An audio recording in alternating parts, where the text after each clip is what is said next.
momentarily. Next week. I'm sorry. Podcast beta. I'm sorry, I don't have. See, all right, YouTube's starting up, and Twitch should be up by now. I can't alt tab too many times. All right, here we go. Yeah, you have Twitches up, right? I'll check. I have the chats up. I don't have the. That's what I mean. You have the chats. That's all I want. I can see I'm live on both of them. Okay. You are live. The internet can totally see you now. Hey everyone. Hey everyone. Welcome. An official start. Right now, I'm doing it right now. We're doing it live. 7 views on Fish. Wow, that's fast. Okay.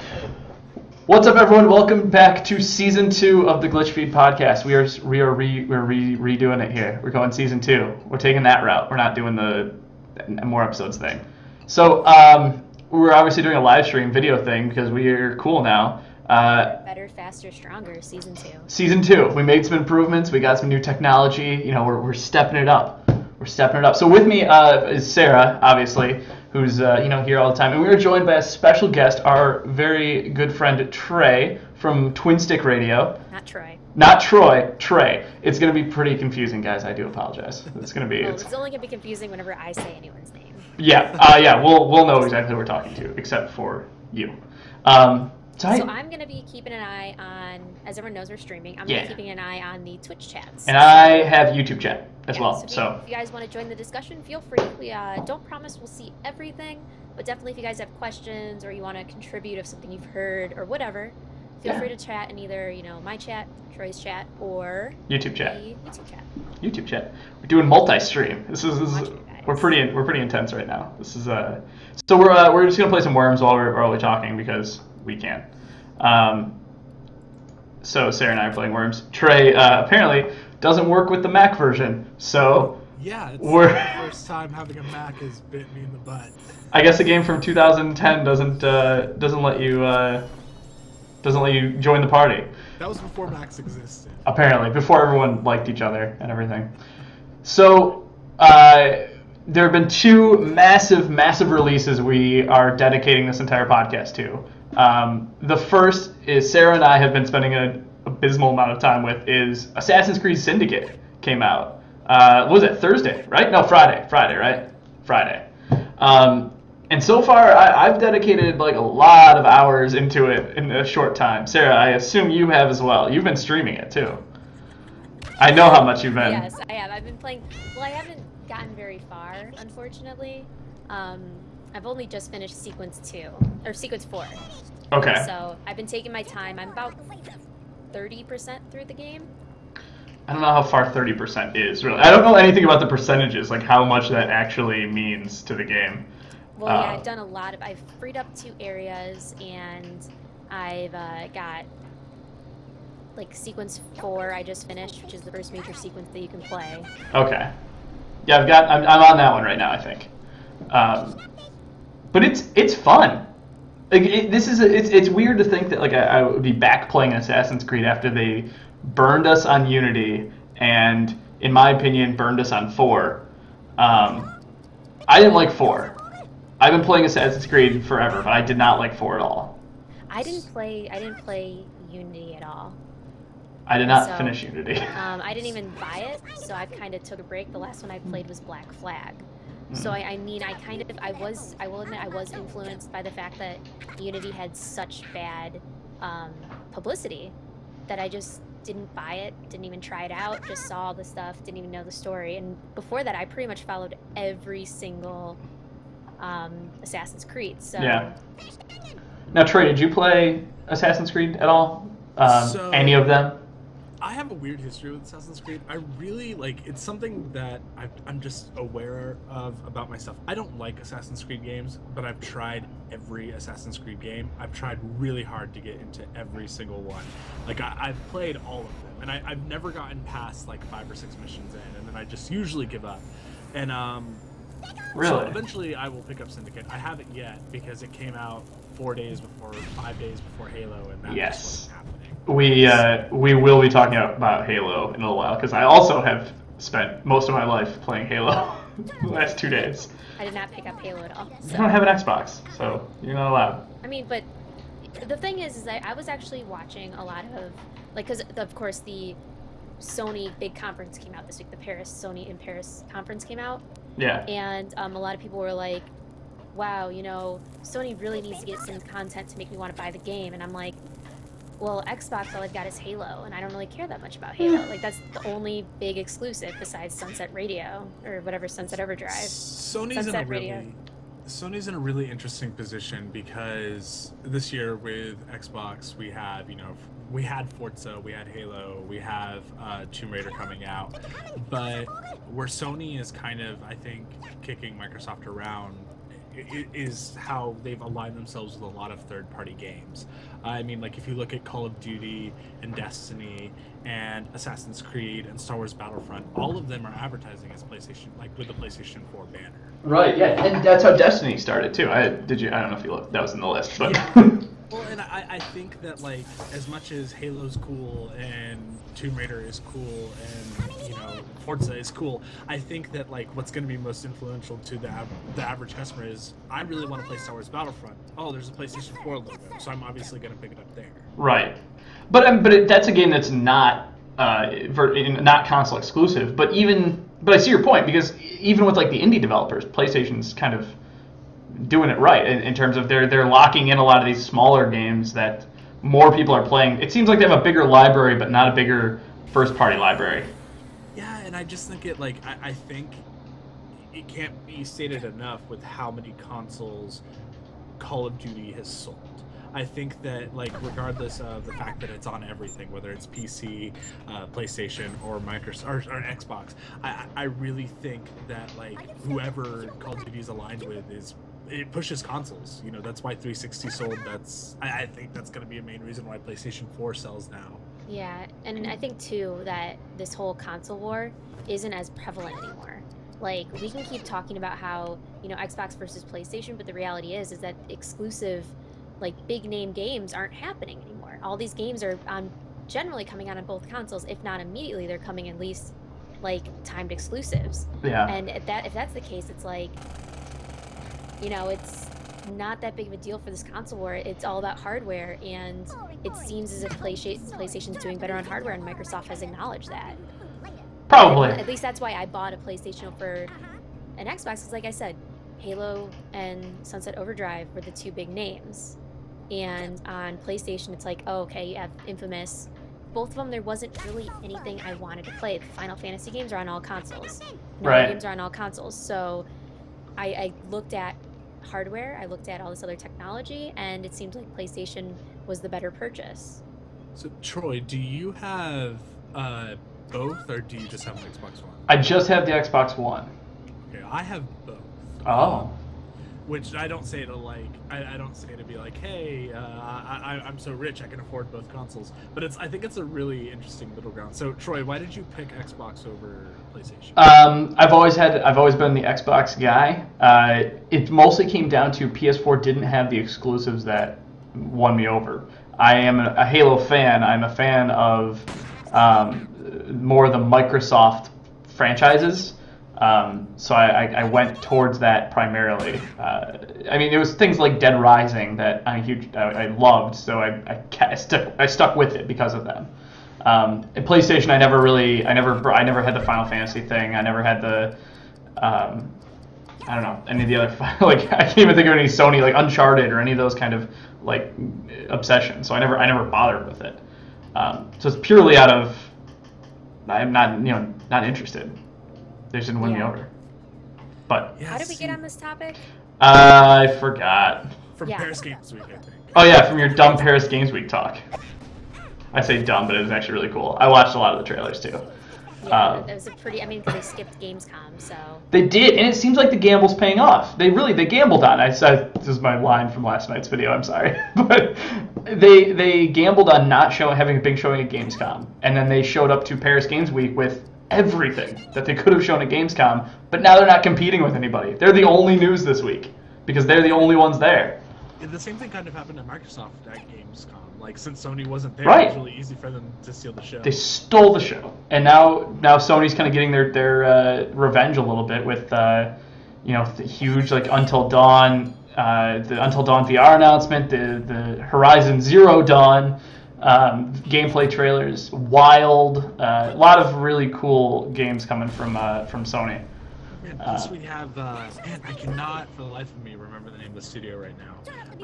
But the guys who did Heavy Rain and Beyond Two Souls, they announced their new game. Oh yeah, Detroit. It's based on a short film that they produced about basically androids are alive or whatever. You can buy an android, and I'm very bad at telling stories, but I'm not super excited about it. It looks pretty. It reminded me of Until Dawn. It's really hard.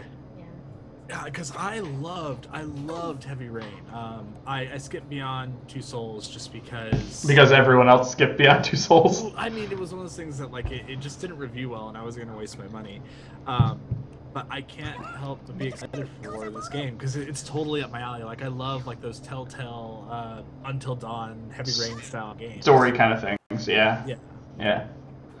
That's interesting. I watched someone play Heavy Rain. It's funny, now that thinking back on it, I watched people play games before Let's Plays were kind of a thing.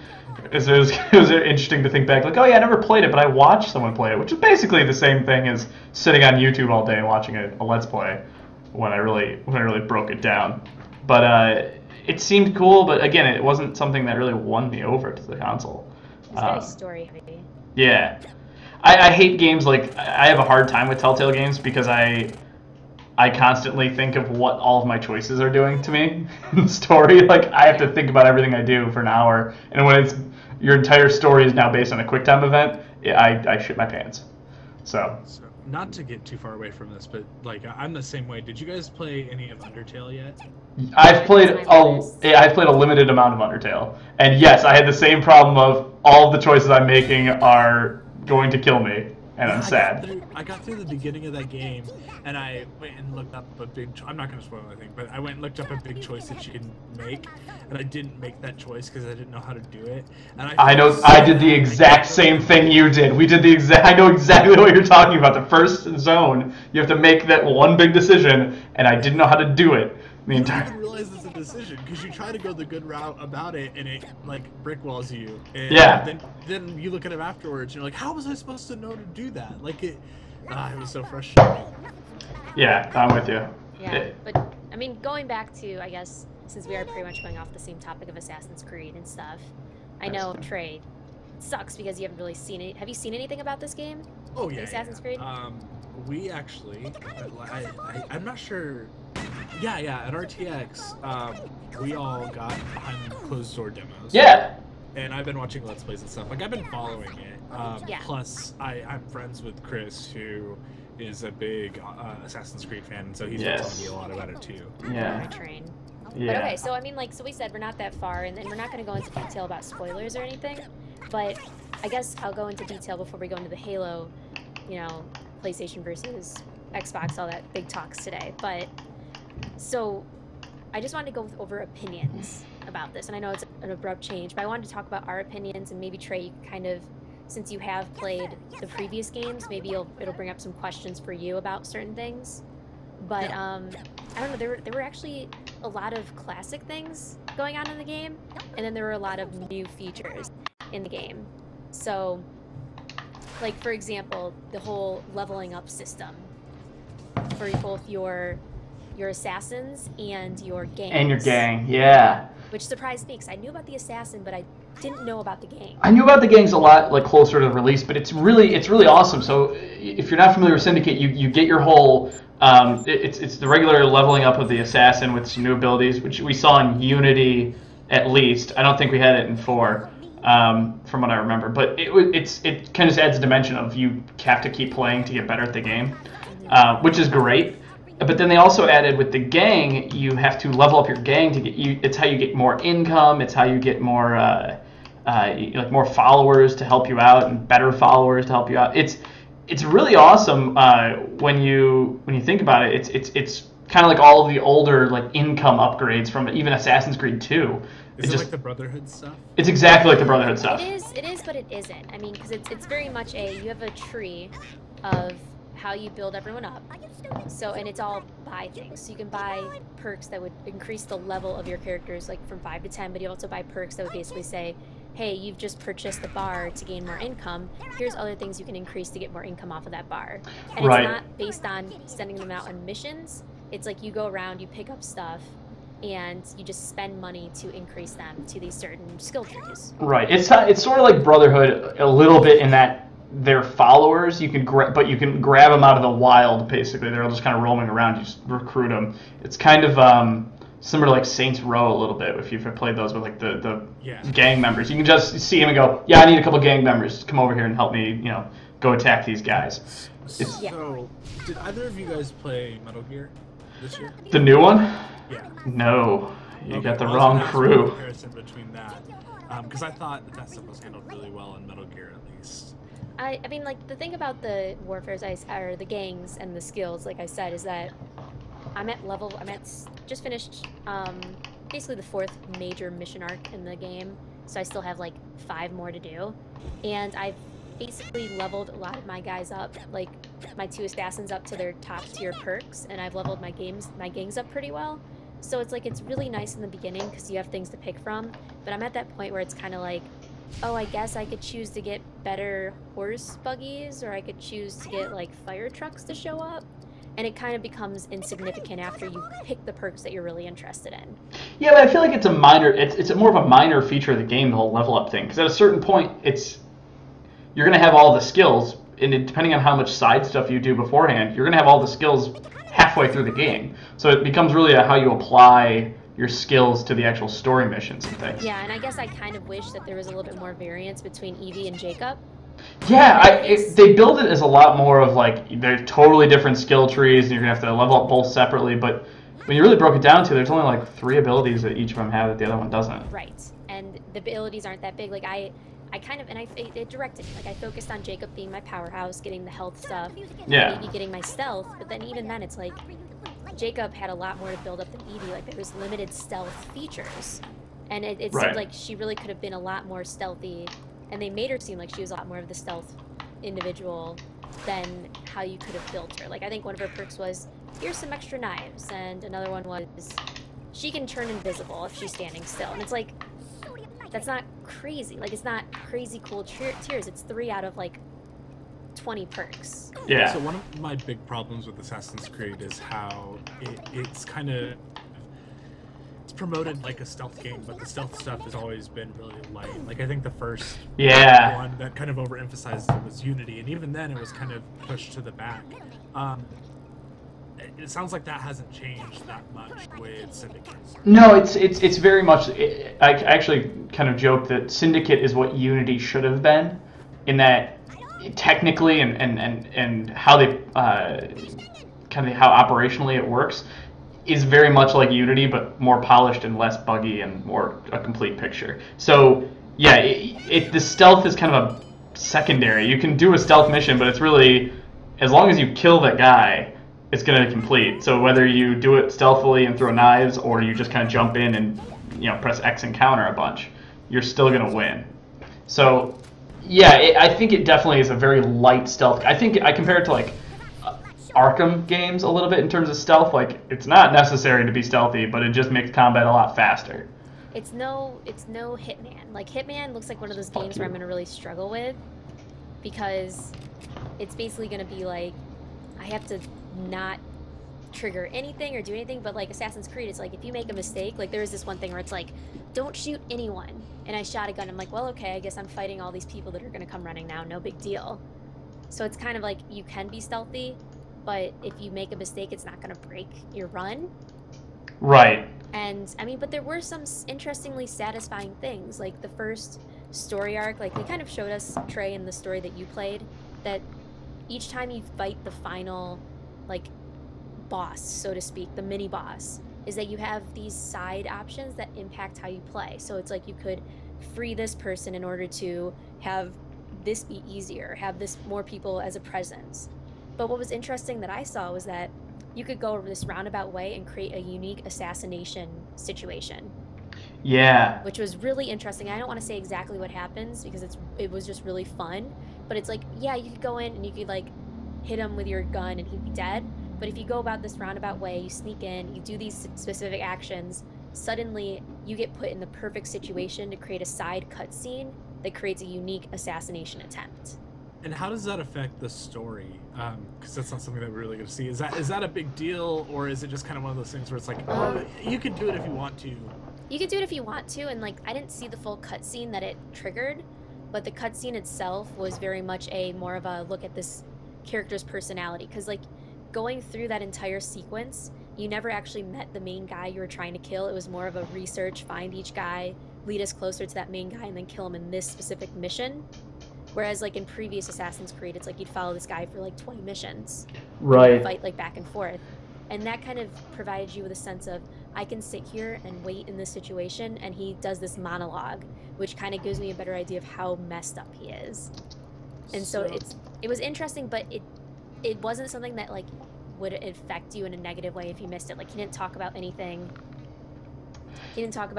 that was a big issue. Yeah, I think at the end of the day he died. I think that was the end of the story. How you got there, and it's very much Assassin's Creed. How you get there is not consequential to the story. It's that you get there. Right. So, well, I was actually a little disappointed from the preview that we got. I thought there was going to be a lot more of that open-endedness to the missions. The first one, so I don't know how any of the other missions are. But the regular missions themselves, I thought were going to be a lot more open-ended than they were. That was a big critique a lot of people had in terms of the reviews. Yeah. The reviews were a lot of, the London setting was great. Beautiful setting, I agree. Interesting gameplay, the final boss was a little iffy, but a big complaint was there was a lot of filler missions. Yes. That really kind of made people get upset. Like, there were a lot of missions where it's, hey, follow this guy and don't get caught, and then find where he goes, and then kidnap him and throw him in a horse carriage, and then you're done. Yeah, but I mean, Assassin's Creed hasn't really been known for, like, complex levels either. But it's like, when we saw those previews, it was, there's 4 different viewpoints, and you can go sneak around that way. Right. You can free these certain people, and it seems like they saved them for the final bosses, when they could have included that for some side quests, too. Yeah, and I guess a part of it is, the side missions are just kind of there to be filler, and really the story killings are the big part of them. Yeah. But I feel like they were a little skimpy on how many of those there were, which is kind of what we were saying. But so I'm a little miffed about that, but I can get over it. Didn't break the game. No. I don't know. It was like, it's typical, like you said, Assassin's Creed, where it's like, those were good fillers for me to keep accompanying it, and I did enjoy. A lot of people didn't like Jacob and Evie. I think I loved the twins. Yeah, there's a poll asking if people think they're better than Ezio. I love them. I think that's a really hard bar to set. That's a hard one to set. But you have 2 characters though that create this dynamic that, like, Jacob is basically Ezio, and then Evie is like hey, you really shouldn't be doing this, Jacob. Yeah, I like they play off each other so well. I think that to kind of put them against Ezio, who is a very good solo character, is a little unfair. I think there's the story that the game was telling, just the dialogue and the dynamic between the brother and sister, it works so well that I don't know that you can compare it to Ezio, which is really a different dynamic altogether. I think if I had to pick the characters, they're definitely better than Connor and Black Flag. And Arno, all 3 of those guys.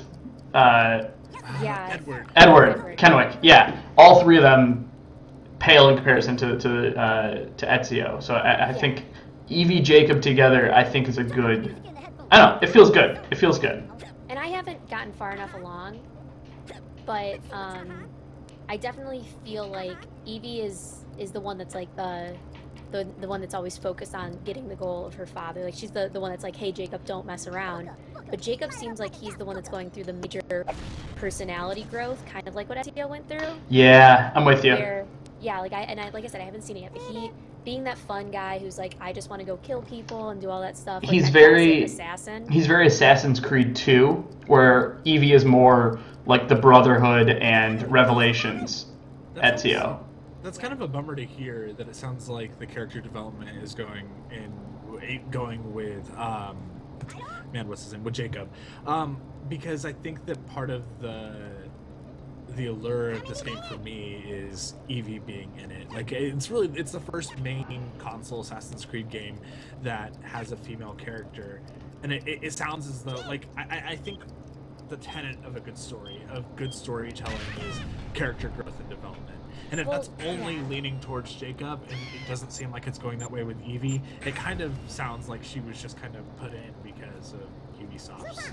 And maybe she was like the conscience, but maybe she seems like the one that's really like, Jacob is driving the assassinations, and she's driving the pieces of Eden and the discovery of the past assassins. And so however that impacts her, I don't know, because Jacob's the one that actually completed, like, he was part of the first assassin attempt so far. So that kind of pushed his story along, and she's still looking for that piece of Eden for me. Yeah, I think the splitting of the two characters is kind of what's driving a lot of the issue, because it's Jesus, we put this timer on this game really short. I didn't mean to. I'm just like, oh shit, I gotta go. Yeah, because a lot of the issue is, you're right, like, she's focused on doing the pieces of Eden thing, and he is focused on taking over the city, which is basically all the assassinations. So you have someone who's doing the exploration missions and sort of doing assassinations, and you have someone who's focused on what is the other half of Assassin's Creed, basically. So I think it's hard to say with character development. I don't know. It's still too soon. It's still too soon, and I think the fact that they splintered the two characters kind of is responsible for that. Because it seems like that would be one thing that Ezio does, is he tries to find a piece of Eden while assassinating people. But I feel like having them both have very different inspirations and drives almost gives them a little bit more credit, because you can kind of reason with Jacob when he's like, oh no, I just want to go take over the city. We can wait and get this dumb artifact later. And yeah, thank you. Evie has to like rein him in a little bit and remind him on why he's an assassin, sort of. And that's the thing too, is they've kind of acknowledged that that's the dynamic they're going through right now. Like, they've clearly had some big trauma that puts them on their own. And my father died. Yeah. From what we can gather. Trying to figure out what's going on and trying to basically become something. Yeah, they're really feeling their way through the assassins without really a lot of guidance. It's kind of what it ends up being. And that's kind of like, so Evie's doing her way of, like, I'm going to find the piece of Eden, and Jacob's like, I'm just gonna. I'm in this for me. I'm in this to better the city and to take things over and fix the city rather than focus on it.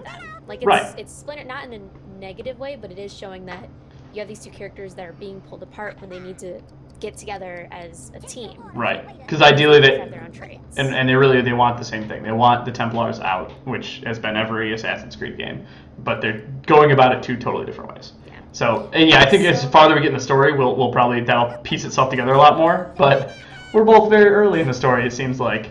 Yeah. And despite doing a massive amount of side quests. Yeah, so to wrap up kind of the discussion of Assassin's Creed, I guess a lot of reviews are mixed, and a lot of people have concerns of exactly what's going on, like, if the game's worth it or not. So I guess, Troy, do you think it's worth it? Oh my god, yes. This game won me back to Assassin's Creed. Sorry to cut you off, because I'm going to tell you the answer is going to be yes. You can explain it all you want, but it actually won me back to Assassin's Creed.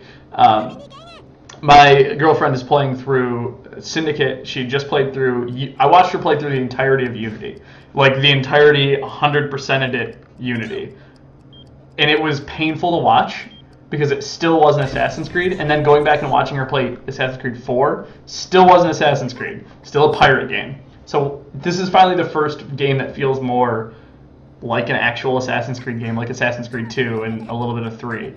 So it's a total buy. I think. There aren't the problems that Unity had. It's a refined version of a game that worked.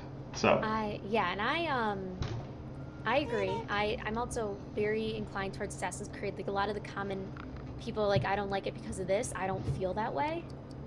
So it's one of those things where it's like, people can complain about it all they want and say, this mission got boring, but I feel like it's nitpicking. And I really think it's great. I think it did a great job. I played Black Flag.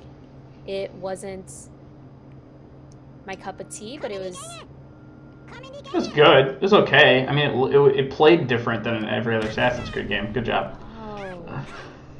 You have to figure out how to use that. You have to fire it out and then hit it again and it locks in. Yeah, like I see these things like it was a good Assassin's Creed, but not as amazing as Unity, and it's just like Assassin's Creed gets Unity so much wasn't that hate. good. Yeah, it gets so much hate 'cause everyone's like, want Assassin's Creed to be this way.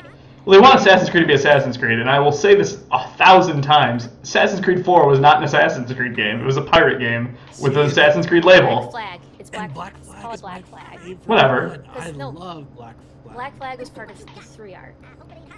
Yeah. Assassin's Creed 3, Black Flag, and Rogue, and Unity was essentially Assassin's Creed 4. Sure, I'm with you, but it's literally called Assassin's Creed 4. What the fuck is that? It's called Assassin's Creed 4 Black Flag, but I get what you mean. 4 was an extension of 3. It was not a numbered version. So It was. It was called Assassin's Creed 4 Black Flag. No, but it should not have been. They obviously don't care about the numbering convention No. because they've thrown it away. They've given it up. Since. Well, yeah, because when you release like with Liberation and the China stories and like the other games, you lose the numbering. It's like Sarah's saying, like Assassin's Creed 4 is part of a like trilogy. Right. Like it's part of that storyline in the same way that Brotherhood and Revelations is part of the Assassin's Creed 2 thing. But it doesn't make any sense that it's a 4 game. Like really, Honestly, Unity should be 4. That's true. It's because 3 probably got such bad attention that they're like, it's 4. It's not even part of 3. We don't even want it to be like 3. Despite ending with the cliffhanger of, uh-oh, it's connected to 3. Yeah, I honestly exactly. think I would be curious. I don't know. Like I don't know the numbers for this, but I would be curious to see how Brotherhood and Revelation sold because part of me feels like those games didn't sell as well as 2 because they didn't have numbers on them and people didn't feel like they could like jump in the middle of that Theos trilogy. So maybe they called it 4 so that people would actually give it a shot because Could be. Absolutely could be. And it wasn't a direct sequel. I mean, it wasn't, it it's was technically a prequel to Assassin's Creed 3. So right. Hold on. I just try to, no. Alright. So, yeah, I think Assassin's Creed Syndicate, amazing game. Definitely, if you're a fan of the Assassin's Creed or ever have been a fan of Assassin's Creed, check it out. It's also, like, if you skipped Unity like I did, Yeah. it's not going to be that confusing. Like, they've almost, like, kind of like the old games, like, when they have Desmond in it, they did a lot of the current world stuff. Sorry for the train. Yeah. But, like, now it's kind of like they do minimal, very Yeah, minimal current world stuff. Unity didn't do it at all. And then there was, like, only I did it again. Jumped off the edge again. That's why like they came up with a small little clip and I'm like, ooh, right, that's right, we're in the real world still, yay. It's kind of nice, but yeah, it's like I said, it's like Unity if they didn't mess up Unity, kind of, sort of. Yeah, no, it's... Sorry, you're dropping dynamite on my guy and I'm sad. Watch him be slaughtered. My died too, so it's okay. Oh. Okay, so I guess that's a lot that we kind of beat that Assassin's Creed. doornail. So I'm gonna kind of get quiet again. Okay. Because I did not play Halo 5. I have not looked into Halo 5. Hey, but Trey. you guys have fun talking about Halo. Keep an eye on chat. Once again, guys, if you're lurking, feel free to leave a comment in our chat if you want to join the conversation. This stream is brought to you by nothing. So no commercials, no whatever. But if you want to join, commercial. feel free. It's brought to you by Smutty Nose Brewing Company, delivering some amazing brews during this game. Brought to you by 3-day-old Coors Light that's just been sitting on my desk. Gross. No. That's gross. Ew, why? It's still cold. Why is it? How is it still cold? Is a better question. I mean, it's not freezing, but it's chilled. Okay. Are the mountains blue? No, I don't think the mountains. Yes, they do. All of them are cold cans. No, they're white. Alright. Not cold enough. Not cold enough for the mountains. So yeah, if you've been living under a rock, Halo 5 came out on Tuesday. So I've stayed up till about 4 a.m. every night playing it. Trey, how about you? Well, last night wasn't so bad, but the night it came out, I had already pre-downloaded it. So did I. And so at 11, I just started playing. I got through most of the campaign by like 5 a.m. and then I finally went to bed. And then right before work, I came back and finished it up. So I'm through with the campaign, and I'm just now breaking into the multiplayer stuff. I've been bouncing back and forth between the two. I have not finished campaign. I'm about halfway through. What mission are you on? I just got to the Sword of Sangheili. Okay. I'm like halfway through it, and then I kind So of. like mission 7 or 8. Yeah, I feel. Judging from the list, I think I'm halfway through the game.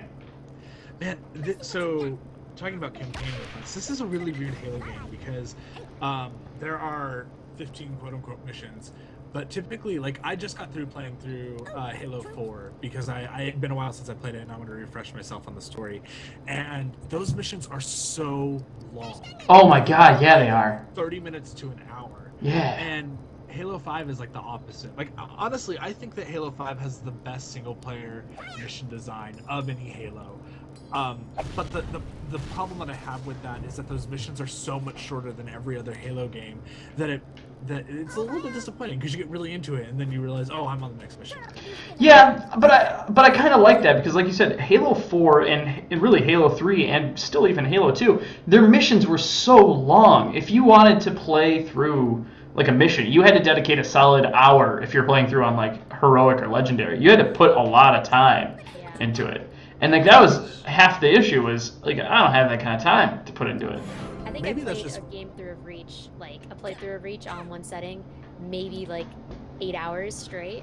Right. It takes a long time. So I like that 5 has kind of compartmentalized the missions a little bit. Like there's one mission where you play as Locke and Team Osiris. 80% of the missions are playing as Team Osiris, which is a little bit more. I love Halo 5.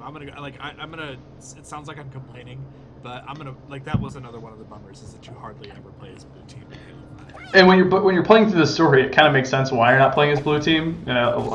Without spoiling it, Blue Team kind of goes on their own thing, and really a lot of it seems to be, from my perspective, Osiris pursuing them and kind of catching up to them and running into all the issues. So I don't know, but there's one mission where you're Fire Team Osiris that it's it's actually listed as 3 different missions.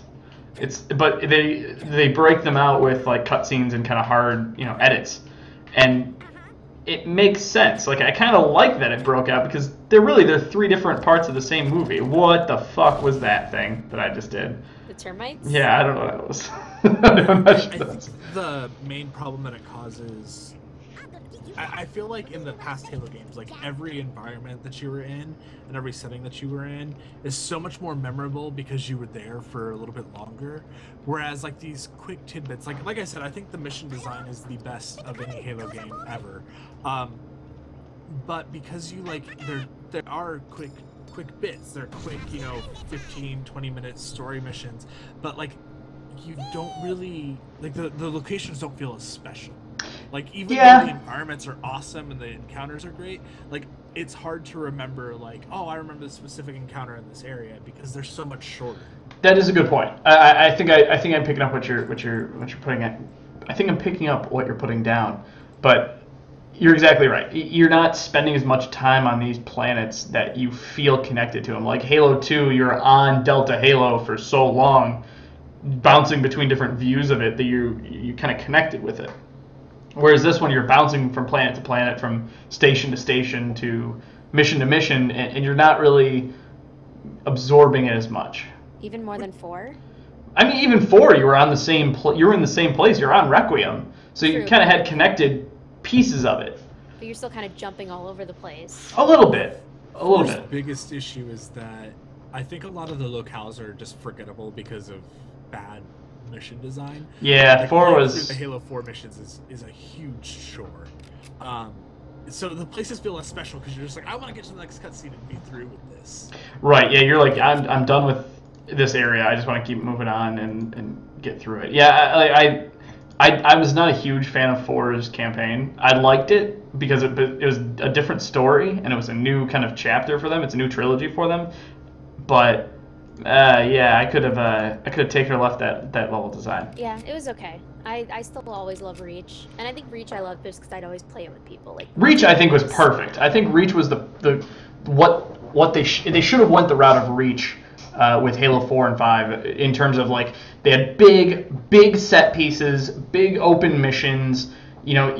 different. You went to space. You went to space. But there were so many like different elements that came into play that you didn't see anywhere else in the campaign. You picked up a target a target identifier and aerial bombarded people. You picked up power weapons that you only saw like very limitedly in multiplayer. But every single thing felt unique. It felt disjointed, to criticize Reach, but each one of them felt so unique that they were very cool experiences. Right. Well, in Reach, kind of like Halo 5, was one of the first Halo games that kind of changed the meta a lot. Yeah. Except I think at least for multiplayer, it changed it for the worse. How do you feel about the big changes that have come with Halo 5, like ADS and the new movement? So the movement, I'm 50-50 on. It's taken me a lot of time to get used to the boost and to the clamber and the really the boost and the clamber and kind of the iron sights thing too. Even like half of it has been I can't find a control scheme that I like. I used to use that old like recon, which was kind of the old style, but it doesn't work with sprint and thrust and ground pound and stuff. And the new one feels too different. So I'm stuck in the middle of I don't know if I don't like it or if I just can't control it properly. So I was a big curmudgeon when they announced all this stuff because I like and maybe this is like part of maybe this is me realizing how big of a Halo protector that I am. Like I'm a huge Halo fan. Yeah. I've been playing it since I was like 8, so I'm pretty protective of classic Halo stuff. When they announced all this new, just all this stuff, I was really mad because I was like, it's changing Halo too much. And after spending some time with it, I absolutely adore it. I think part of it is that like the control scheme is very similar to Destiny's, and Destiny is the game that I play the absolute most.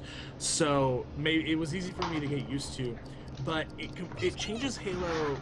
Halo's has always been more of kind of like a slower game. Like your character feels heavier, slower, and it's a little bit more methodical in how you move. Whereas like Call of Duty and Destiny are a lot faster. Like with the thrust and the ground pound and all this other stuff, like your movement becomes so fast. Like there was this moment in multiplayer yesterday where like I clambered up a wall, hit a guy, ground pounded another guy, thrust to the side, got my shields back, and then slid under a guy with a shotgun and hit him. Like that's just like it happened. Like I got like 4 kills in less than like a minute or so. Yeah, that sounds very much like a Call of Duty, the new one, like kind of move, which I played it very, very limitedly, Advanced Warfare, where you're moving so fast that you're kind of getting kills and not really realizing what you're doing. Almost like kind of like a sixth sense. I kind of feel like. But yeah, I like the new movements. I love being able to clamber onto ledges. I love being able to kind of the jump jet thing of jump in the air and then zooming in and you kind of hover for a minute. I love it. I'm on board with it. It's the translating it to the controls that I'm having a weird issue with. Like I keep forgetting that I can sprint and then press B or whatever to do the thrust punch thing. And I end up pressing it on accident, or I end up jumping in the air and pressing the thrust pack and thrust packing myself off the edge, which sounds like a very weird sentence now that I say it. Thrust packing myself. I just jumped off the edge. Fuck.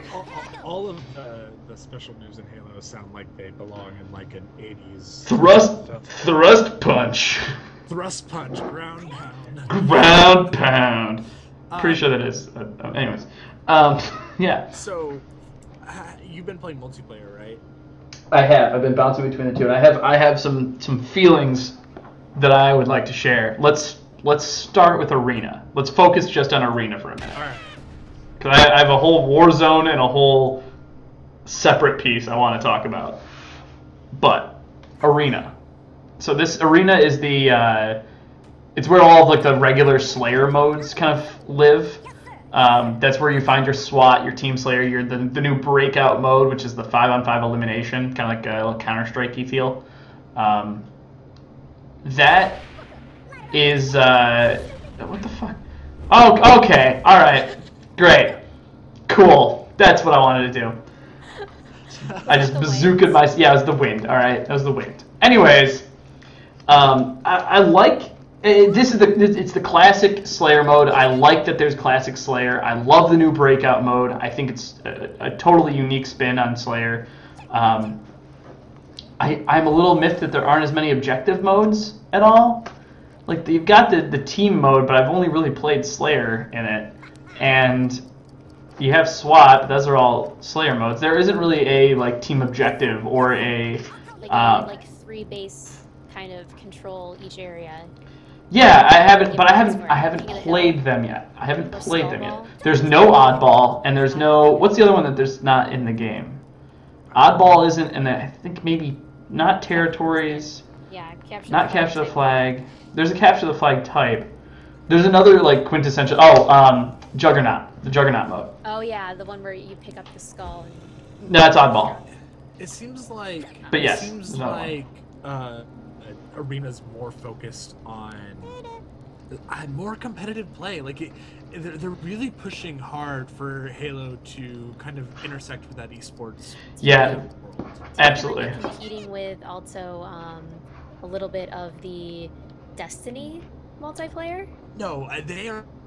So I love Destiny. I think Destiny is a great game. We know. I play it all the time. Destiny and Halo 5 are completely different games because Destiny doesn't lend itself to competitive multiplayer because it just like Destiny doesn't always feel balanced and fair. And that's not necessarily a bad thing because like part of the fun of that game is learning how to exploit that system a little bit.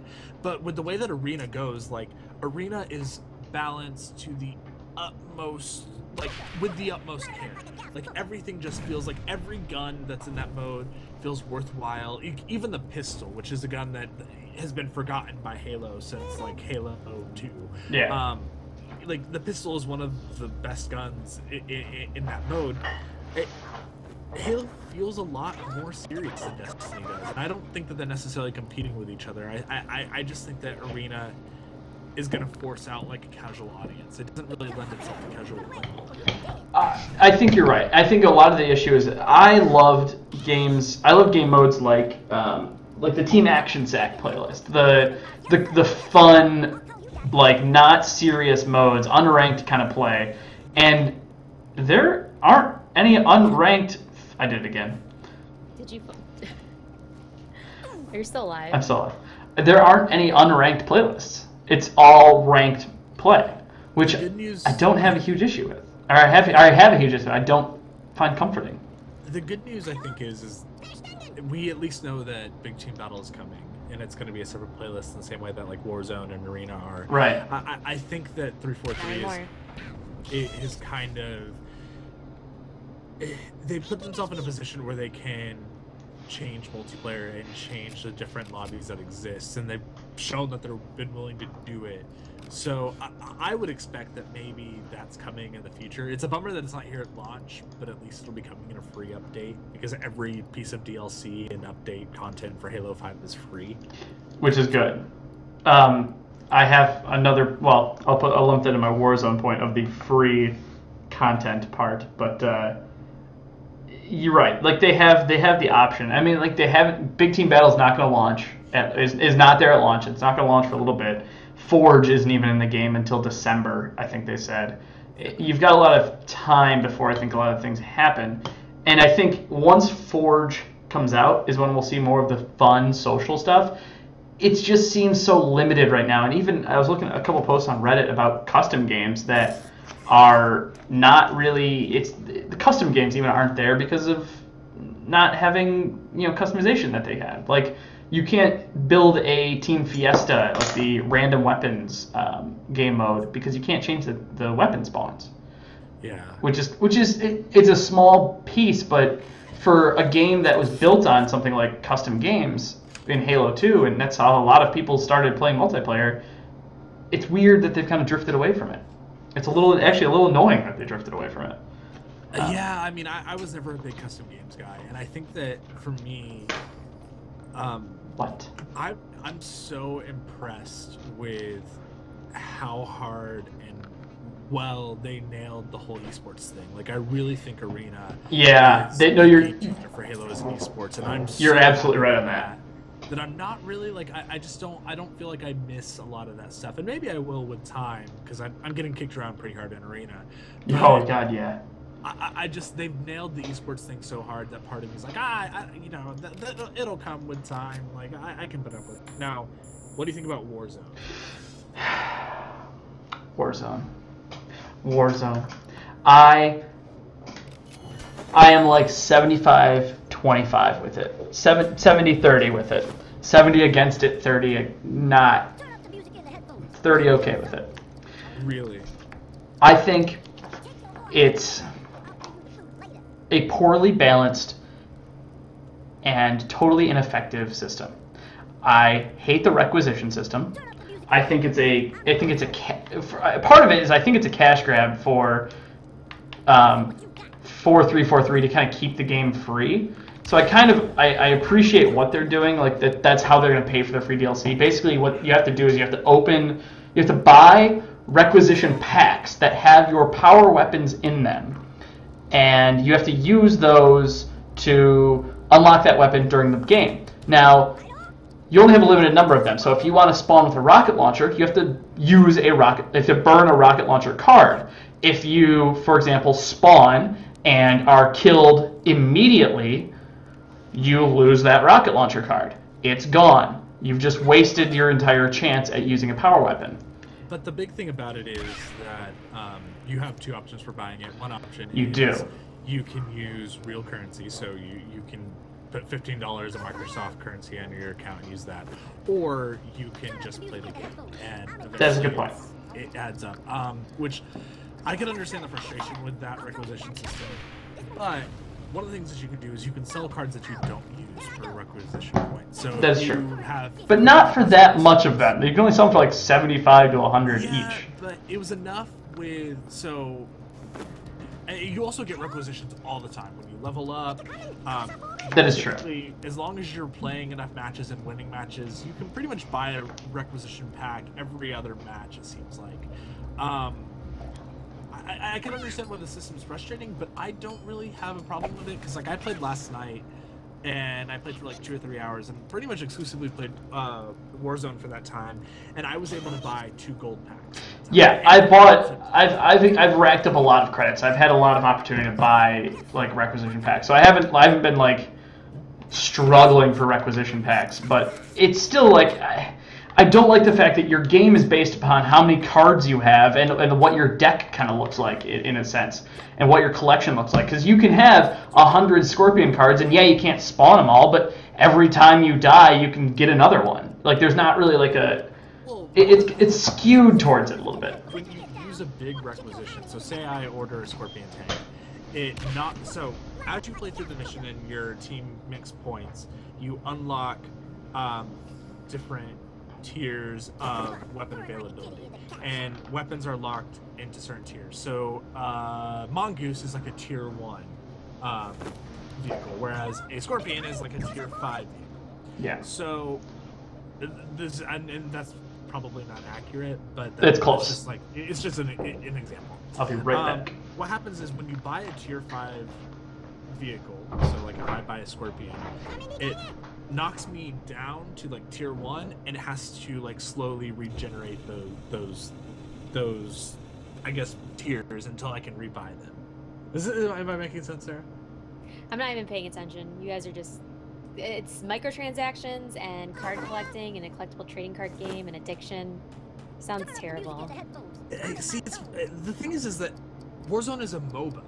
Like, it is very obviously a MOBA. It is about holding bases and defeating NPCs so that you can get points, so that you can unlock their areas, so that you can buy better equipment.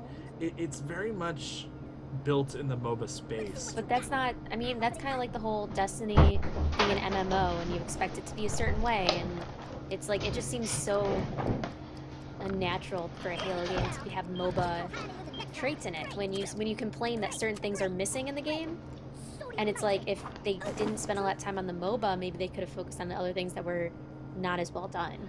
Maybe, but mind you, I haven't played the game, so. But like, and I'm on the opposite side. Like, it seems as Troy. I love Warzone. I think Warzone is a ton of fun, and I think that like the way that the objectives end up working out, like that's more fun to me, I think, than being thrown into a random lobby and maybe playing game types that I don't want to play. Yeah. I think one of my main issues with it outside of the requisition packs is pacing, because I think it's almost a landslide sort of a mode where if your team starts, and this is probably my experience, but when my team sucks because I suck at the game, you are very much on the down end of a landslide victory from the other team. If suddenly they have all the capture points and they start spawning scorpion tanks and things, you're less incentivized to start spawning power weapons because you don't want to burn your cards because you know you're going to die immediately. So now you have a team that's burning through cards like railguns and rocket launchers and scorpion tanks, and you have a team that's just using assault rifles and pistols. And it very quickly turns from a balanced game mode to whoever's spending the most money, in essence, the fastest. Yeah, but that was always a problem with Big Team Battle too, where, and not necessarily with burn cards and limiting stuff in the field, but there would get to be points in Big Team Battle where one team is kind of holed up on one side of the canyon and the other team is pushing forward and grabbing all the power weapons, and you're restricted to whatever power weapons you have in your canyon. Plus, the thing that Warzone does that I think is kind of neat is that your weapons aren't tied to you. So if you spawn in a map with a rocket launcher and someone kills you, they can take that rocket launcher, and that screws you and your team over. So it incentivizes you to actually stay alive, I think, more so than anything else. But it also puts you in a position where you have a team that's spawning a lot of power weapons and powered vehicles. You, as the other team, at least have an opportunity to take that stuff. Yeah, I suppose. But I think a lot of it, like I said, is that was weird. Missile just went like way around the corner. But I think, and it actually says it. A lot of what 343 was saying when people are criticizing the whole requisition packs is, oh well, the game type kind of balances for it, so you're not going to want to save your requisition cards for the end of the game or the beginning of the game. That is very awkward. I didn't know water killed you. Of course it does. So it doesn't. It just damages you in the other games. That the bottom water kills you. Oh, fuck that noise. So one of the, I guess it's it's a struggle. Like I get your point where, like, at the end of the game you're gonna want to, or even if the other team is spawning power weapons, you can still use them, but you have to kill them first. And when 10 people have rocket launchers and your team has an assault rifle, it's pretty quick against that whole. One of the big problems with Halo multiplayer, and it's been a problem since forever, and it might not be only Halo's thing, but I've noticed it more so in Halo than any other game, is that there's a level of teamwork that's required in every game mode of Halo, and if one team is able to get it better than the other team, they automatically have won that game. And you see that, like I saw that in Arena last night, I saw that in Warzone, and yeah, I know where you're going with this. It's one of those situations where part of it is like just team dynamics. When I lost, like I played 3 rounds of Warzone I played like 4 or 5 rounds of Warzone last night. I lost 2 of them and won all the rest. And when I lost epically, and that's because my team sucked. It was a team thing, and that's one of. So for me, like if I was in a losing position, I obviously wasn't going to use my burn cards, but I was never in a position where I didn't have enough of anything, unless I had gone on a crazy selling spree to get the next gold pack. Right. Wanted the gold pack. Yeah, I guess I'm with you. I have no shortage of burn cards right now because I'm not using them, because I have not won a single Warzone game. A regular Warzone. There's a Warzone Assault mode that I've won. I haven't even tried that. It's like a one-sided version of it. I think you're only playing against NPCs, but I don't really know that for certain. It's a lot easier, let me tell you that, because you're like going one way versus trying to like. It's kind of, it feels, that version feels like Battlefield's rush mode, whereas this one doesn't. But I have a lot of cards that I'm just not using because I'm not going to bother with losing them. I will say one major complaint I have about Warzone is that there's two different ways to win the match, and one of the ways is basically it's supposed to be like the loser's way to win, I guess. The main way is that you have points, and once a team reaches 1,000 points, you gain points by killing NPCs on the map and killing enemies. The other way that you can win is by capturing all the points and going into the other team's base and blowing up their reactor. Right. So if you have 500 points and the other team has 800 points and you blow up their reactor, you automatically win. I haven't really seen a game where where anyone was able to blow up a reactor. And Really? Yeah, because I think that the way that they have it set up is it's just too hard. It's too hard to hold all 4 points on the map, or 3 points on the map and push forward. And when that happens, it restricts all their spawns to their base. So even if you have the 3 points on the map and you're pushing towards their base, they're all spawning in one area. Right. It doesn't exactly make it clear when because you can choose which base you spawn on, and it doesn't make it clear which base is closer to where you're at. So a lot of times, like, your team isn't spawning in the same area, but they are all spawning in the same area, and they're able to re-attack one base. Yeah. Take one base, and then you can't take out their reactor. No, I understand that. I've actually, now that I say that, I have won a couple Warzone games, and they've all been from reactor kills. I think it became just a rushing thing of everyone rushed, everyone pushed, and the reactors are surprisingly squishy. It's really, a gun can take them down. So it wasn't as hard as I think it seems. But that being said, the other part of that is objectives. And when you're down, there are NPCs that spawn, like Covenant, like a squad of elites or a Banshee or something. And half of it is getting your team to understand that it's not just Slayer, it's this objective mode. I feel like half of a battle on its own. Like, people who don't understand the objective type is always going to be a problem, but it's an objective type that drastically influences the game.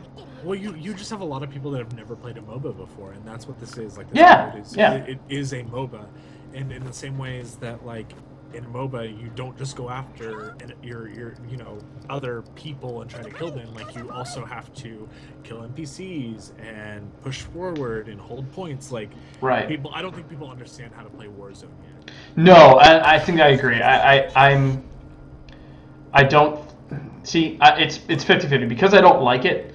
I have all of these ideas on how to fix it, but I could see that if with enough time people will just understand how to play, then a lot of it will kind of cure itself. I think it needs weapon spawns, personally. I think it needs to be more like big team battle, but then again, maybe I just want big team battle. It's kind of my thing is, I think a lot of the issues I have is I like the massive map thing, but damn it, I want big team battle too bad. Sorry about that. It's okay. Your face. I had a dog in my lap, and he decided he did not want to be in my lap anymore. Oh, that's unfortunate. So yeah, that's a pretty great discussion. I know we're running. No, we got time. We got time. I got something else we can talk about though. I mean, but if you want to move on from Halo, because I feel like you're tired of Halo. Well, yeah, but it's also been an hour. Yeah, we got time until the end of this game. And if this was Twin Stick Radio, we would be going on for 3 hours, and then I would have to edit it. Yeah, we're not doing any editing, so that's the best part of it. I mean, we can keep talking, but this is around the time I was planning to stop. So. Okay. Well, I got something we can talk about. Let's talk a little bit more about the Tokyo Game Show, or not sorry, Paris Game Week rather, because there were a lot of really cool announcements that I know Sarah and I have been at least up on. And Trey, if you've seen all the trailers. I haven't watched the trailers fully. Well, not even the trailers, but the announcements in general. Yeah. So a couple of huge games a couple of big things got announced. The Detroit game had like a weird trailer, but one of the ones I was super excited for, not being a PS4 fan, was a game called Wild. It's originally it's developed by the guy who created Rayman. Yeah, right. Yeah, he created Rayman. And it's like an open world, like druid survival game thing. Did you not realize you were caught on a wall there? Yeah, I couldn't figure out how to get away from it. All right. Okay. Right. It's not like you don't have enough health. I'm stuck. I was stuck. So it's like an open world exploration game where basically you could take control of animals, and there was a point in the gameplay demo where you was attacking a cannibal camp, took control of some birds, distracted them, ran a rabbit in and did some stuff, and then rode a bear into the camp and just mauled everybody to death. And it looked super awesome. It kind of almost looked like a direct competitor to like Far Cry Primal, in that it's prehistoric and it's open world and kind of survival-y, but this one I think was third person.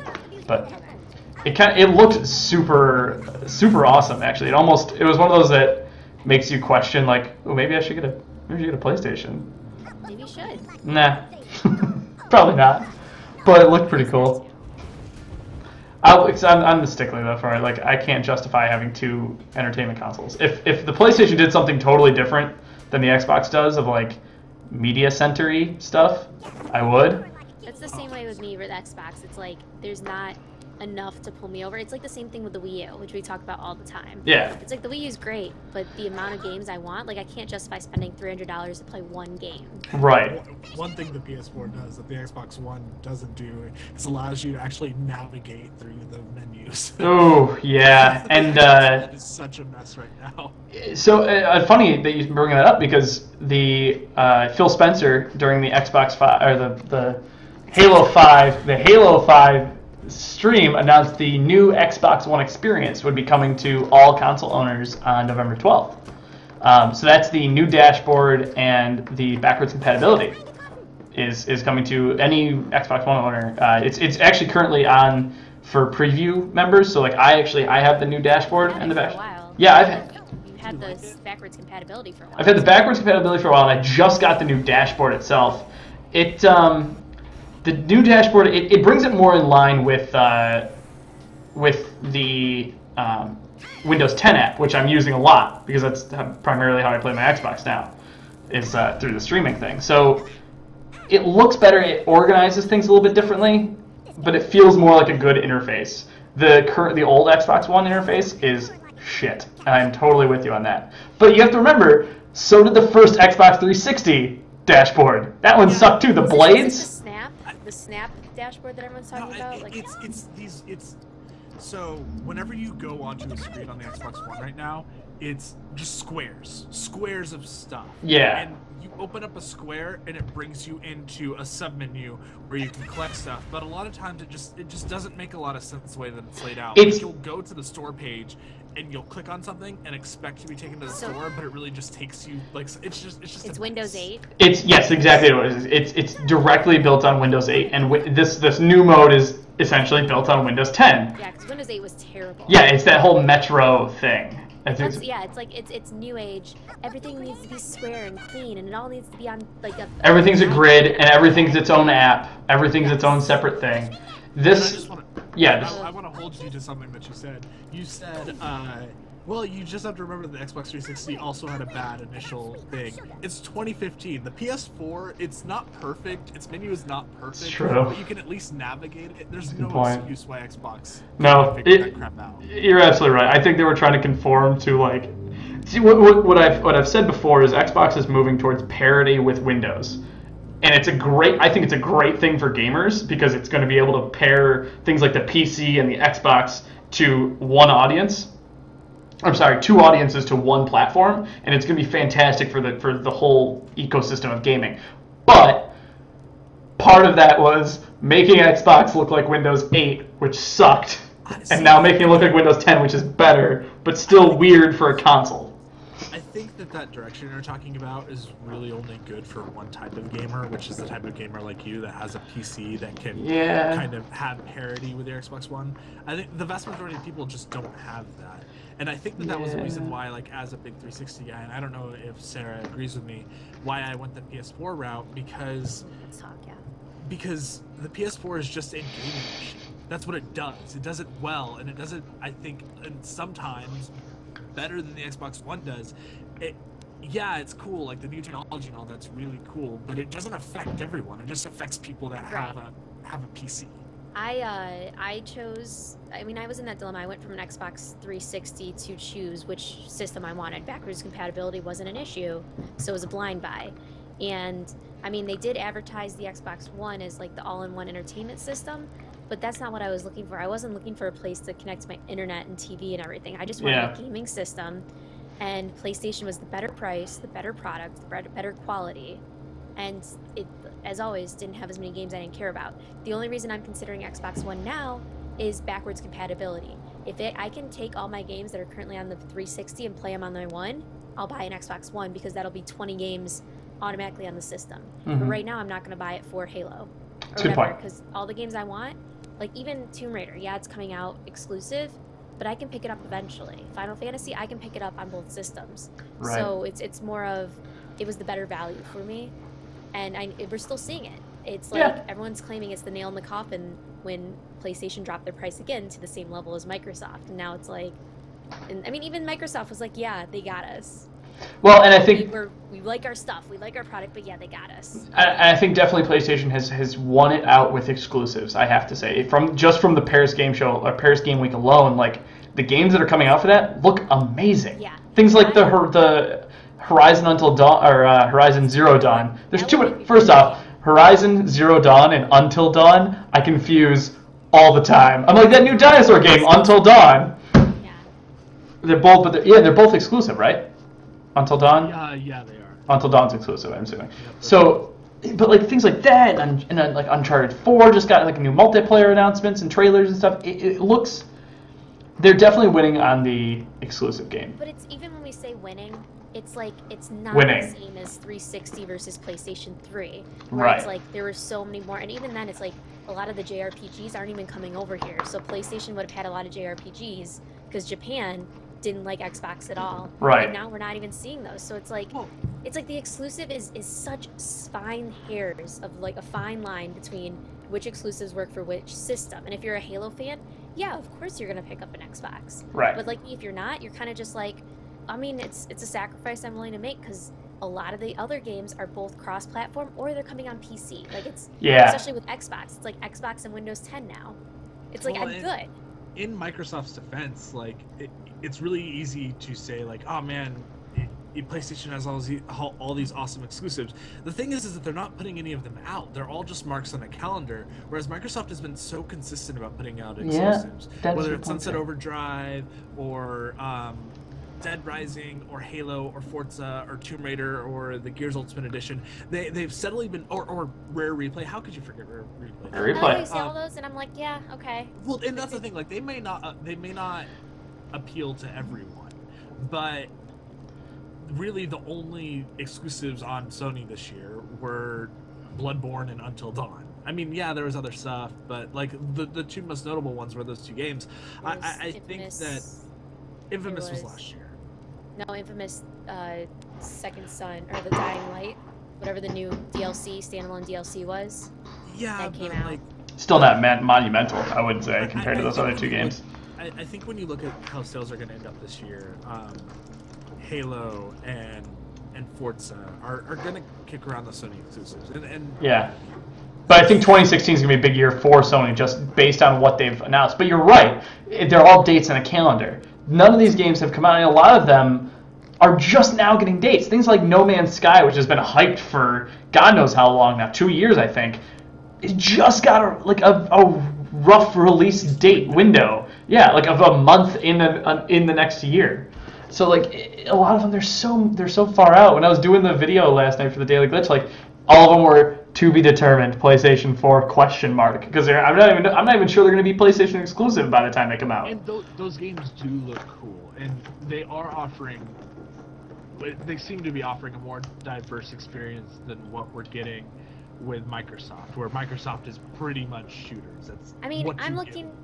Yeah, and I'm looking at the list, and yeah, Microsoft has the better exclusive big game names like, Gears of War and Halo. But at the same time, a lot of these other big name games, they're like Microsoft exclusives for Xbox One, also are coming out for PC, like Ori and the Blind Forest. And they said The Escapist is one of their big games exclusives, or Scream Ride. All of those also came out for PC. So it's like, as someone who also invested in a PC, I'm pretty set in that case. I know I'm never going to play Halo because they're never going to go to PC, but now it's kind of like Microsoft exclusive Microsoft's all about their compatibility between Windows 10 and Xbox. Yeah, Trey, I think you nailed it with the I'm a special subset of gamer that has a good PC and an Xbox One, and I feel like that's what they're marketing towards, because I can play, and I have been playing Xbox One basically on my PC. And that's what I love about it. And when I can go out in the living room and play a PC game on there, it'll be the end of my argument. It'll be 100% Xbox at that point, because I can do anything on that console. And part of the thing is that like something that no one really admits or talks about is that the biggest subset of gaming is the PC market. The PC market is huge. There are a lot of PC gamers out there. And it's going to be hard to get those PC gamers to pick up a console. Exactly. So if you parity your console with that market, that's great.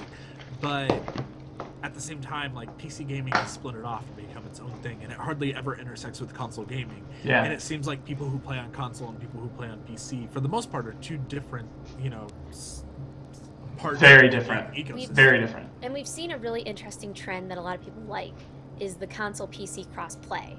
Mm-hmm. So it's like, we're seeing that with Fable Legends that's going to come out, or Rocket League. Gigantic's going to have that, but Rocket League was the main one, and it was difficult.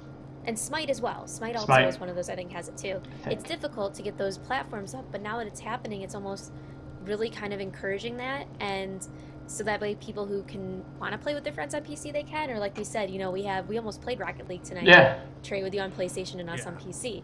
And that's really cool, but it's really hard. I think people are so set in their ways with PC gamers that it's going to be very difficult to get them to come from PC to console, but you can see a lot of people going console to PC. Yeah. Yeah, I mean, like I say it all the time, if I had the money to build a decent PC, I would be a PC gamer in a heartbeat. Like, the only thing that keeps me on console is the fact that, like, $400 is a little bit more reasonable than $600 to $800. And Good I point. think Microsoft's doing a great job with focusing on PC, and I know a lot of people are like, it's console based, but that gets someone like me who has a PlayStation and a PC to start investing in their product, and that's really smart. And so it's bringing those people over who might not buy two consoles but might have a PC that want to play those exclusive games and have the option of doing it on their PC. Yeah. It just makes me wonder if we, like, part of me feels like there's a future where Microsoft isn't making systems anymore and Microsoft is a publisher. More so, I think, than Sony. Didn't Adam on Funhouse, isn't he arguing that consoles are going to be gone in like 10 years and it's going to be all... Everyone argues that, but it's hard when you look at sales, right? Like the PS4 is selling at a much higher rate than any system before that. Why would the console market die when that is a statistic that exists? But PS4 is a pure console. Then you look at Xbox, who tries to be that entertainment system and get into the whole home entertainment system, and that kind of turns people off. So it's really interesting how they're trying to branch out. And you say, like, I think that's what Adam thinks it's going to turn into.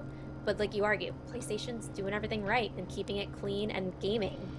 And they're successful. And I guess people do argue it's also a Netflix machine at the end of the day. Yeah. So.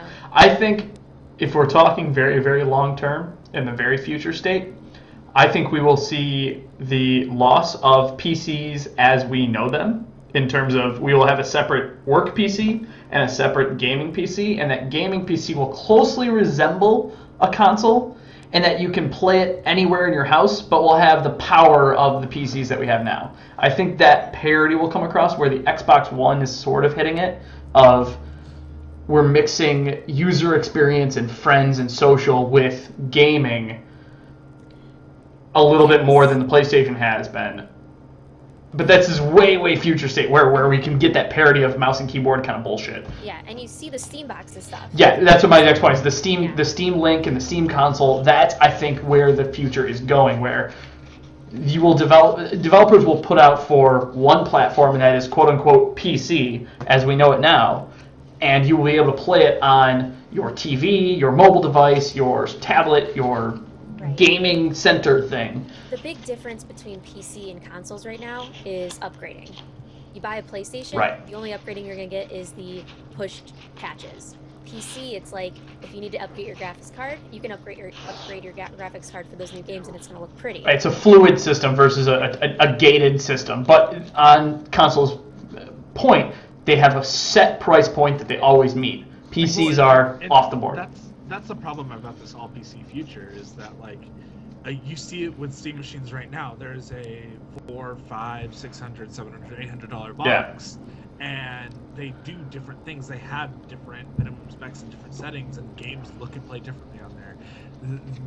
I don't know that if I was an average consumer, I would choose buying one of those boxes over buying a box that I know will always play things the same as everyone else, and that I will never have to worry about. Couldn't you argue that the Steam machine essentially is a build-your-own gaming PC kit? I mean, basically is. That only does one thing. Because it's like, if you're sitting there and you're like, okay, you said there's an $800 one that has these specs. It's essentially me sitting here being like, I want to have this minimum requirement. Here's the money it's going to cost me to do it, and they're just basically handing it to you. I think the idea behind the Steam machines was to make it more accessible to that console average consumer audience. And the thing is that Valve shot itself in the foot when it put out a bunch of Steam machines with a bunch of different specs, because like you're not, if you're a console gamer, like, why would you mess with that? Just keep playing on your Xbox One or your PS4. It works. I guess the only thing would be the options that come with PC. Like, everyone argues, it's like, oh, it's like you can spend $60 on one game, and I can spend $60 on 20 games during the Steam sale. That's the big PC argument at these Part days. of it. But now we're seeing that a lot more with console games too, of these like indie games that are coming out where you can spend $5 and pick up Goat Sim or whatever. It still is, PC is, yes, it costs more, but the amount of sales that go on for PC games versus like other games, your software versus your hardware costs. Yeah, it's definitely, I've noticed there's more value in terms of the Steam games, Humble Bundles, everything. And Humble Bundle's starting to go into like the Wii U and stuff and doing indie games, but it's like, I'm not going to be able to pick up as many games for my PlayStation. And but your average bro consumer is not buying indie games. They're buying $60 titles. Which you can get on sale nearly every day from Green Man Gaming or on the Steam sales 2 months later. And you don't get those on sale for Xbox. I don't think that the average consumer is a smart consumer. I think that they kind of just buy whatever is on the shelf that time, or they buy something attached to a name. I don't think that the average consumer, I don't think really cares about the price. They know what they're going to buy. You have these people that every year they buy Madden, 2K, Call of Duty, and maybe Assassin's Creed if it fits into their budget. But I don't think that those gamers are the same, and those are the same people that buy these games and then immediately go back and trade them into GameStop and then rebuy them 4 months later. Right. So I just don't know that the average consumer is not smart, but like that frugal, I guess. Yeah, I guess I'd have to see the numbers, because the Steam sale numbers were interesting. Like a game like Ark, which I think was like in the top 100, really low on the top 100, sold $10 million in 2 weeks for that game. Yeah. And I know it's specific PC version game, but it would be interesting to compare that versus general sales, because you're right. There are people that are always going to go in, pre-order Fallout for their systems. Like me, I like physical copies of games. That's I never can get rid of that, because I like having a wall of games. You're a weird person that I don't trust. I don't know. Well, I mean, for example, my PlayStation's full. I don't have any more space for games. I have Until Dawn and like other small indie titles. I think Troy and I are definitely, like, we're in the majority right now because there's 3 of us, but like this is a conversation that I'm constantly getting beat up with my co-hosts, is that like a digital future is really nice to me because I can I mean, part of it is managing your storage, which a lot of people don't want to do. Yeah. I delete games that I don't play, and I have the games on my system that I am playing. But a lot of people they like having physical things, especially when they're expensive, and B, they like the option to trade stuff in or to get rid of it if they don't like it. Whereas I don't even trade stuff in anymore. You just want the piece of thing. Well, like my 3DS, yes. Let's put it this way. I mean, like, the thing is like I said, I have Until Dawn and Assassin's Creed 2 on my Xbox or my PlayStation. It's like. Is it really only 2 games? Well, there's a bunch of indie titles and a bunch of saves, and it's like I've had my PlayStation for a year, and it's just like, it's this one of the smaller sizes and everything, and it's just, it's great for a PC or you have the external storage. But if I want a game that I know I'm going to keep, for example, Fallout 4. If I ever got it for my PlayStation, I get a physical copy because I know I'm going to keep it. I'm going to put it on my wall, and then all I have to deal is with the extra stuff to download instead of the like 30 gigabytes that it's going to be. She does have a point. I did just have to delete like Call of Duty and Unity to install Syndicate and Halo 5, and I only have like a couple more games on there still. Which I get, you can keep your save data and delete that, but like if you keep saving your save data, eventually it gets to that point and you're like, I really don't want to delete my Unity save data because I'm so close to getting that last achievement and I need to be at this level. If you're on PlayStation Plus, you have like all my stuff is saved on the cloud, which I don't it is, yeah, mine too. I don't even delete my save data because that's not an issue, but I think the vast majority of people like the option of having it around and really it doesn't affect them. Like when I'm done with Fallout 4, I'll be done with it for a while and eventually I'll play it again and give it another shot, but like for the majority, like the only game that I constantly go back to, the only game that needs to be installed on my PS4 at all times is Destiny. Like that is the only game that I go back and play. Yeah. So for me, it's like even if it's a game that I want to play again, which you know, part of the nice thing about the PS4 is that it doesn't take 7 years to install something like it does on the Xbox One. Like the install times are much faster on the PS4. But if I really want to play something again, I can just super easily reinstall it. But then you have to, if you wanted to play Fallout 4 on a digital download, you'd have to delete part of Destiny or you have to delete something else. And that's like, you're playing that juggling game and it's like... Like, my system doesn't ever really have more than like 75 gigabytes full. Like out of the 500, I really only have 75 gigabytes full at one time. And if like there's something like 50. Yeah, I'm at full. I'm at 80%, not 90. I think it's also like maybe it's the games you're playing. Well, one of the things that I should do that like if I'm gonna be like this downloaded feature guy, I probably should switch out the hard drive in my PS4 to something bigger, and maybe buy an external hard drive for my Xbox One. I'm on the external option right now. Yeah. Yeah, because I mean, like for example, with me, Fallout, I know people play it really quickly, or like Trey and them play Dragon Age Inquisition and they beat it in like 2 weeks. I am very much beat it or just give up and stop playing it after 2 weeks. Two different things. I take my time, and streaming has helped. It definitely has helped me kind of dedicate to games like Assassin's Creed Syndicate. Me getting on a stream and playing it's great. Otherwise, I would have played like maybe an hour here or there and take a month and a half to beat it. And that's a month and a half of it sitting on my hard drive. And then Fallout 4 comes out, and then the Tales game comes out, and all these other games come out, and it's just like, I'm the kind of gamer that's much more casual with how I beat games, but I want to complete it. Here's the difference, though. I don't have to worry about someone fucking up and not getting Halo 5 the day that it comes out. I logged onto my Xbox and clicked refresh on it at 11:59 until it started. And you can find out more of that story, I'm sure, tomorrow on the Twin Stick Radio podcast. Because we are referring to the same person. That's going to be a lot of fun. Did someone not pick up the game for you? Not for Trey. Let's finish up with this story. So we got to wrap it up. Yeah, we do. But an hour and a half. So let's finish out with this story. So, pass the old topic. Trey? I mean, if you want to hear the full story, listen to Twin Stick Radio. Sure, this is a great plug. It's a good plug. Blake Dove, Super Blake, Super Blake _01. Good old Blake. Good old Blake. Blake is one of those people that loves physical stuff because Blake loves stuff. Like his room is just full of things. And that's fine. Like that's cool. I support everyone's right to love stuff. Do you think it's because the old systems weren't digital that we just like memorabilia? No, it's not. Because I had old systems and I liked stuff. I don't like it anymore. I have a drawer full of shit I don't know what to do with. Play it. Why?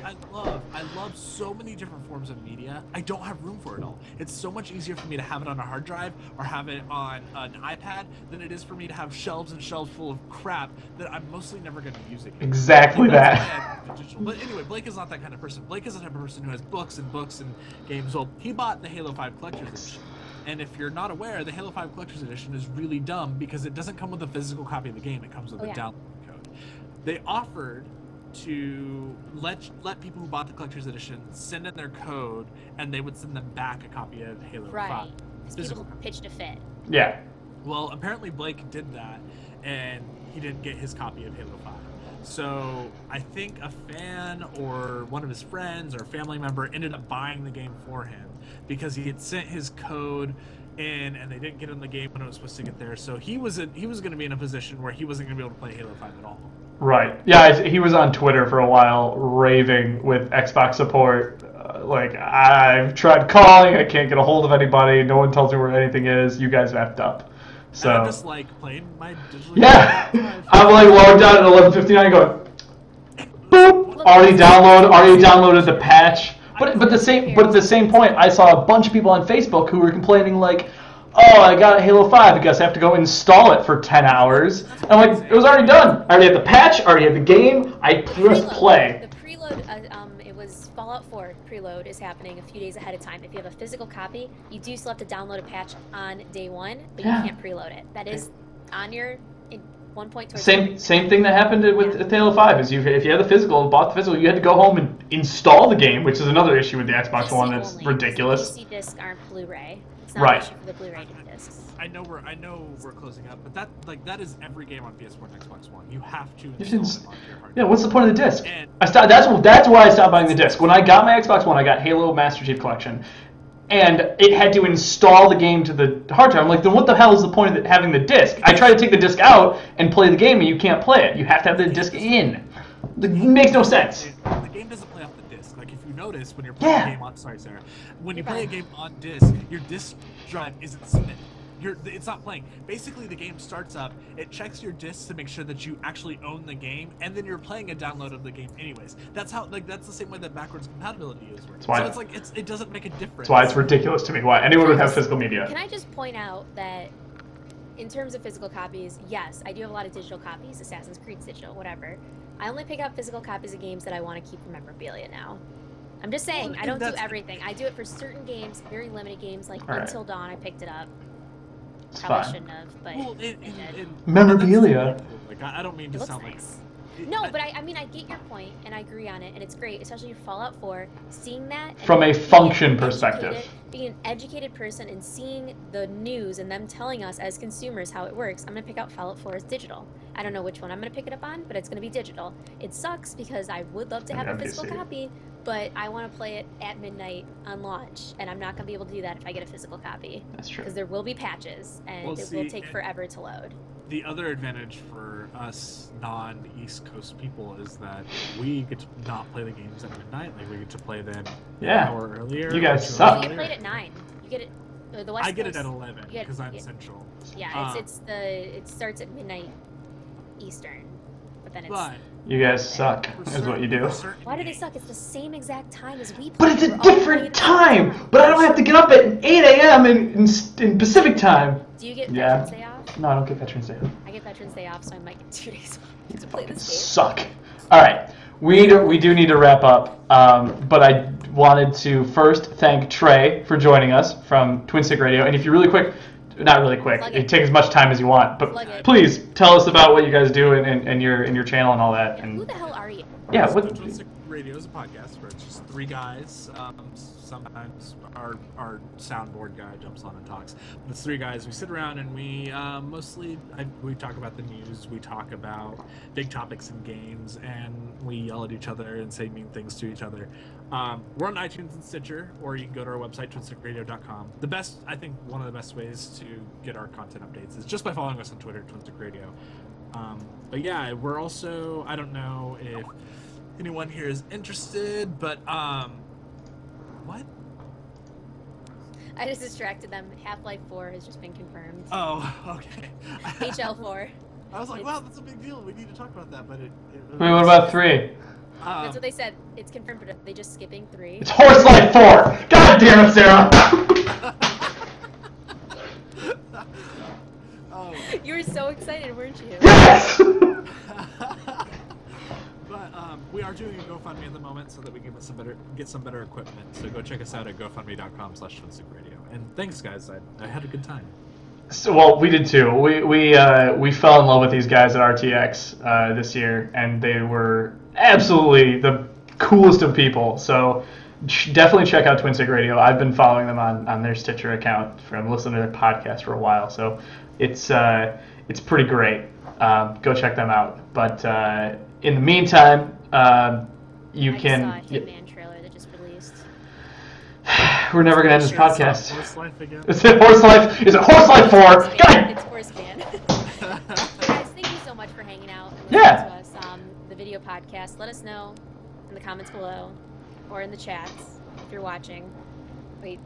That way? That That way, way and that way, down. that way. That way and down? Going down. My camera's reversed. Let us know in the comments below what you thought. Yeah. And if you want to see more, if you thought things were hiccupy or whatever. Uh, And if you have any you want to add to the discussion, feel free. Yeah. And thank you, DK, for hanging out in chat, for watching us. enjoy that shout out. The only person talking the entire time in your chat, and the spam bots. Yeah, the spam bots. I got a lot of spam bots. All right. Yeah, you can follow us. You can go to glitchfeed.com for our YouTube account where we do the Daily Glitch, our daily news channel, and at GlitchFeed on Twitter. You can follow us for all of our updates. All right. Next week, big announcement. Next week, we are doing a surprise podcast with the Brawlhalla devs. Yeah, we do. Open beta. Yeah, we do. So tune in for that. We will. Yeah, you should. Definitely will. Brawlhalla is so good. If you haven't tried it, Oh, Brawlhalla is the It's best. great. I'm sure we'll have codes to give away. We will. If you guys watch us live, because Zeke always hangs out and gives out codes. Or it's open beta now, so maybe we will, maybe we won't. Who Probably won't knows? give out codes at that point. It's open beta. Well, they might have beta codes that would give them one free legend. It's a possibility. So, yeah, check out the game and get in on it. We'll probably be playing with viewers as well, getting our butts beat while we talk. Playing with And the talking boys. about the game, the development, and open beta. Yeah. All right. We will see you guys next week. Thank you for watching. peace. Bye.